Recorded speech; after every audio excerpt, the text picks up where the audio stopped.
subtilité. C'est ça qui me choque. Voilà, c'est ça le vol. Alors là, avec nous, un chef d'entreprise, dans le Nord, Jimmy Bills, une entreprise dans le transport, 800 salariés à Douai, c'est ça? Tout à fait. Une année difficile, bien évidemment, comme la plupart des entreprises. Quelles questions souhaitez-vous poser? Je crois que vous vouliez vous en prendre aux banques. Écoutez, j'ai de nombreuses questions, mais je vais commencer par la première. Monsieur le Président, en 2009, vous avez fait énormément pour les banques. Vous les avez soutenues, relancées, et vous avez même apporté la garantie de l'État pour leur permettre de prêter davantage aux entreprises. En ce qui concerne les PME, dont je fais partie, je reste sur ma faim et je crois que bon nombre de PME se plaignent de ne pas être suivies suffisamment. Pourtant, le gouverneur de la Banque de France disait le contraire il y a quelques jours. Il disait, ça y est, les banques ont repris le chemin du portefeuille et de l'accès au crédit.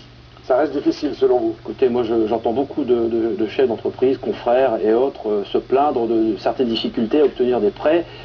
Donc, quelle est votre question? Ma question, c'est que, effectivement, maintenant que les banques sont rétablies, ne peuvent-elles pas reprendre leur métier, qui est de prêter et de prendre un peu de risques, certes calculés, et ce qui nous permettrait en tout cas de réinvestir massivement, et qui dit investissement massif, dit création d'emplois ou recréation d'emplois. Oui, mais monsieur Bills, c'est ça, hein? Bills. Monsieur Bills a raison.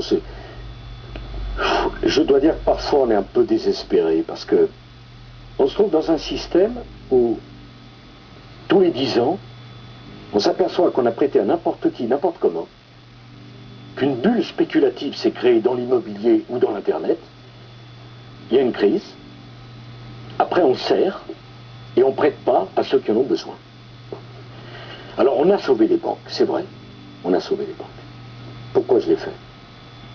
Parce que j'avais promis aux Français que pas un seul d'entre vous ne serait obligé d'aller faire la queue au guichet de sa banque pour aller récupérer ses économies. Et j'avais promis une autre chose, c'est que ça ne coûterait pas un centime aux Français. L'argent que nous avons prêté aux banques nous a rapporté 2 milliards d'euros. Sur les 20 milliards que nous leur avons prêtés, ils en ont remboursé 13. Et puis j'ai vu que des tas de dossiers de chefs d'entreprise, petites et moyennes, s'accumulaient. Je recevais quantité de lettres en me disant pour 10 000 euros, 20 000 euros, 50 000 euros. Ma banque m'a refusé un prêt. Je dis mais on ne peut pas continuer comme ça, parce que c'était le tissu des petites et moyennes entreprises françaises. Il y en a 1,5 million qui allaient mourir. Et c'est dans ces conditions qu'on a été les premiers à créer le médiateur du crédit, qui a eu à sa connaissance 60 000 dossiers. Il en a résolu les 2/3. Mais c'est profondément choquant. Il a été saisi de dossiers de 5 000 euros de prêt, de 10 000 euros de prêt. Comme si après avoir prêté n'importe comment, on finissait par serrer la vis aussi n'importe comment. Bon.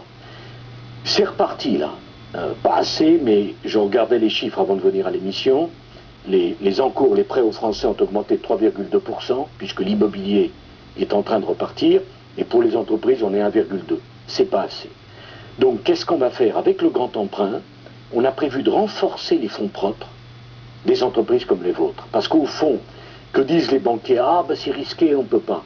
Donc, nous, on va essayer de renforcer vos fonds propres. Vous êtes une grande entreprise, puisque je crois que vous avez 800 salariés. On va consacrer une partie du grand emprunt à donner les moyens aux PME d'être leurs propres banquiers, finalement, pour ne pas dépendre de leur succursale, au premier problème et à la première difficulté.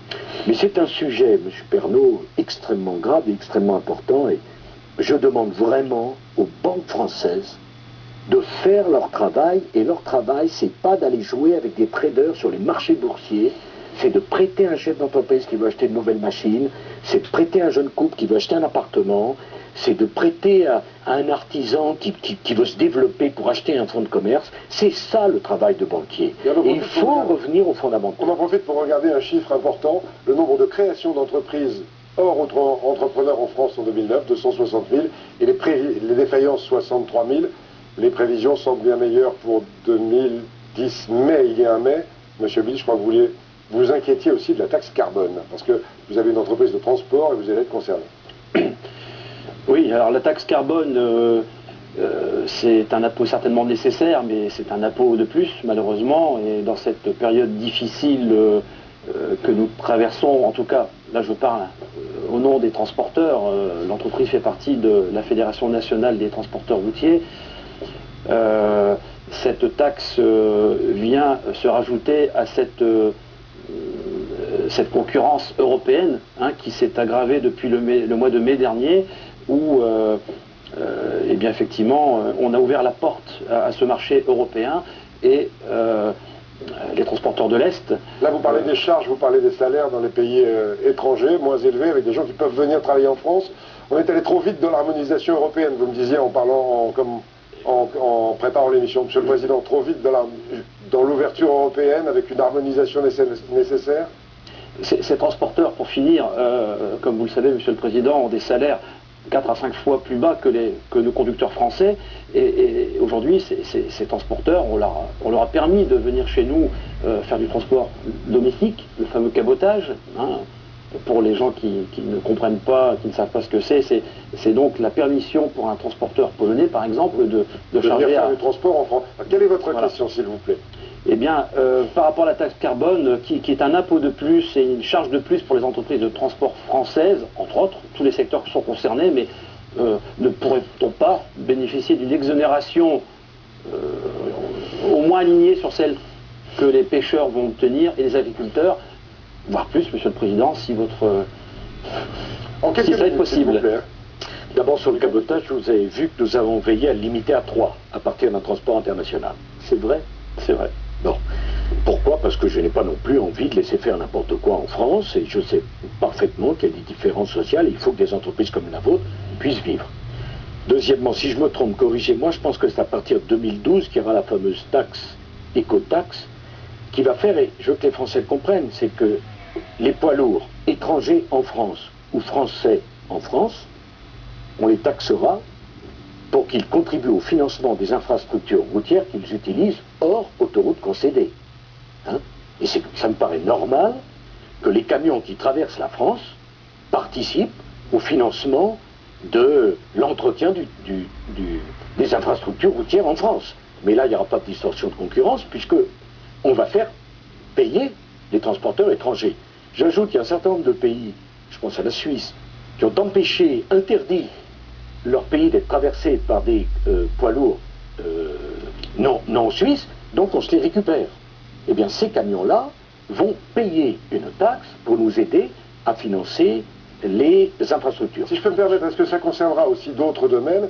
Les produits, par exemple, on évoquait la taxe carbone et j'y reviens, les produits importés ne seront pas concernés par cette taxe carbone. Ça, c'est la taxe carbone. Qu'est-ce que c'est la taxe carbone? Moi, je suis persuadé que nous sommes la dernière génération qui peut faire quelque chose pour sauver le monde, la planète, du drame. Sur le réchauffement climatique. C'est pas une plaisanterie. Et la France doit donner l'exemple. Ça consiste à quoi la taxe carbone? C'est une taxe pour faire évoluer les comportements. C'est-à-dire que ce que nous voulons faire, c'est que vous ayez intérêt à consommer propre, que les produits propres, qui produisent moins de pollution, soient moins chers que les produits qui font de la pollution. Et vous incitez à produire propre pour que les entreprises nettoient les fumées, polluent moins. C'est votre santé qui est en cause. Alors on peut dire, on ne le fera quand les autres auront commencé. Mais avec ce petit système-là, on joue avec la santé des gens. Donc je souhaite que la taxe carbone s'applique en France. Mais là où ça a parfaitement raison, c'est qu'on ne va pas imposer à nos industriels une taxe carbone et importer en France des produits fabriqués dans des pays où ils ne font rien pour protéger l'environnement. Donc, nous allons nous battre pour qu'aux frontières de l'Europe, il y ait une taxe carbone. C'est d'ailleurs, prenons l'exemple de la Chine. La Chine, vous savez, ils ont du mal avec le respect de l'environnement. Bon, et ils font concurrence. Parfait. Eh bien, un pays qui ne respecterait pas les règles d'émission de carbone dans l'atmosphère, on lui imposera une taxation à l'entrée